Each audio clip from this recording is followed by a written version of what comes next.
बड़ी अदालत में बड़ा केस। सुप्रीम कोर्ट इलेक्शन इल्तिवा केस का महफूज फैसला आज सुनाएगी। चीफ जस्टिस ने रिमार्क्स दिए, हुकूमत ने कोई मवाद नहीं दिया जिस पर इलेक्शन मुलतवी हो सके, ना ही इंतखाबात कराने में आमादगी का इजहार किया। इलेक्शन में बदमज़गी हुई तो मलबा अदालत पर आएगा। लोग मनपसंद जजेस से फैसला कराना चाहते हैं। हुकूमत और दीगर फरीक़ैन की दुरुस्त मुआवरत नहीं मिली। चीफ जस्टिस उमर बंदियाल ने कहा, क्या 8 अक्टूबर को सब ठीक हो जाएगा? सेक्रेटरी दिफा ने कहा, पंजाब में सिक्योरिटी हालात संगीन है, रिजर्व फोर्स को मखसूस हालात में बुलाया जाता है।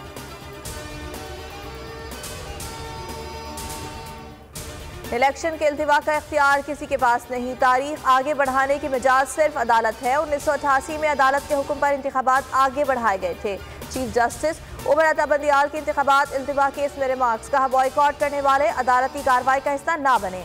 बॉयकॉट नहीं किया तो तहरीरी आगाह करें। जस्टिस मुनीब अख्तर ने फारूक एच नाइक को मुखातिब करते हुए कहा, आप एक तरफ बेंच पर एतराज करते हैं, दूसरी तरफ कार्रवाई का हिस्सा भी बनते हैं। इलेक्शन इल्तिवा केस का फैसला, हुकूमत की दौड़ें लग गई। काबीना ने हंगामी इजलास में registrar supreme court Ishrat Ali को ओहदे से हटा दिया, OSD बना दिया गया। चीफ जस्टिस के इख्तियारात कम करने की भी जल्दी, सदर पर दबाव डालना शुरू कर दिया। प्रैक्टिस एंड प्रोसीजर एक्ट 2023 पर फौरी दस्तखत का मुतालिबा कर दिया। आज एक और हंगामी इजलास तलब। आज के काबीना इजलास का एजेंडा जारी नहीं किया गया।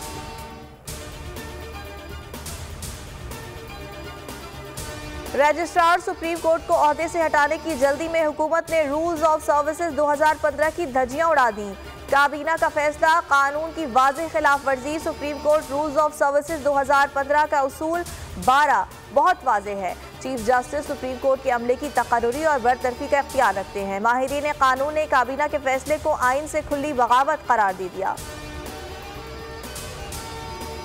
और रजिस्ट्रार सुप्रीम कोर्ट की छुट्टी पर PTI रहनुमाओं ने हुकूमत को आड़े हाथों ले लिया। काबीना में कांपे इतनी टांग रही थी कि ब्यूरोक्रेट्स समझे जलजला आ गया। फवाद चौधरी का ट्वीट, हम्माद अजहर भी मैदान में आ गए। ट्वीट में लिखा, इलेक्शन का इतना खौफ है कि पता नहीं सारी रात सोएंगे कैसे।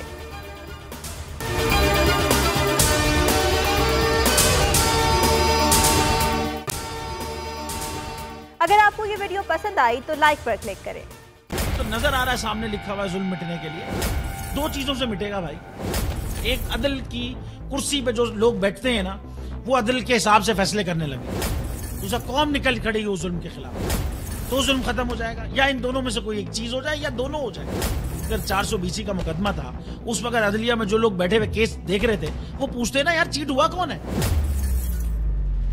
जब उनको दिखता कोई चीट नहीं हुआ, केस खत्म कर देते। तो जालिम जुल्म कर ही नहीं पाता। 9 जजेस ने नोट बिफोर किया मेरे केस को यार, 1.5 साल चला। शख्सी जमानत का केस, सेम केस इस्लामाबाद में कर दिया। एक ही इल्जाम पे 2 केस हो नहीं सकते भाई। मतलब 60 दिन का वक्त होता है। 102 दिन के बाद मैं जीत गया, केस बरी हो गया। 102 दिन के बाद अपील फाइल की, एक्सेप्ट कर ली। नहीं करते ना एक्सेप्ट, खत्म हो जाता ना जुल्म यार। भरी अदालत में मुझे बरी कर दिया, फिर पता नहीं क्या हुआ, 2.5 घंटे बाद का नोट बिफोर। मैं नहीं सुनता ये केस, खड़े रहते अपने फैसले पे, मिट जाता जुल्म। अल्लाह ताला ने बिठाया इस कुर्सी, इन कुर्सियों पे इनको यार, ये अल्लाह ताला की तरफ से फैसले करने हैं। तो या तो ये फैसले आएंगे, जुल्म मिट जाएगा, या कौम खड़ी हो जाएगी जुल्म के खिलाफ।